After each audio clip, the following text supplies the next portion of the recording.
Let's say you started a song and you're stuck. You have no idea what to do next, what are the exact elements you need, how to move forward with it. And that's a problem. And here's the solution. Let's say you're in the process of making a trap banger, you finished the drop and you're stuck. Have you ever thought about why you're stuck?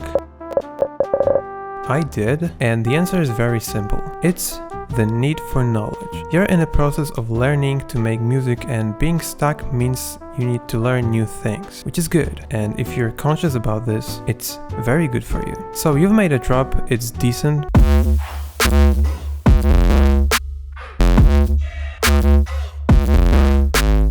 But what next? Well, you're not the first person making a trap song. So go open Spotify and analyze someone's track. See what elements they put after the drop, in the intro or in the drop, etc. And just copy these into your tracks. It's not gonna sound the same because you're only using the technique, not the same sounds. In many cases, arrangement techniques are the same, so copy them, and while you build the whole track, add some details and make it unique. Also, I'm gonna show you a couple of examples. So here's a track I started recently and I'm stuck. I have no idea what to put before the drop or after the drop. I have no idea how to progress this. So let's open Spotify and let's take a look at some tracks that are in similar genre, and we'll just copy ideas and create something ours.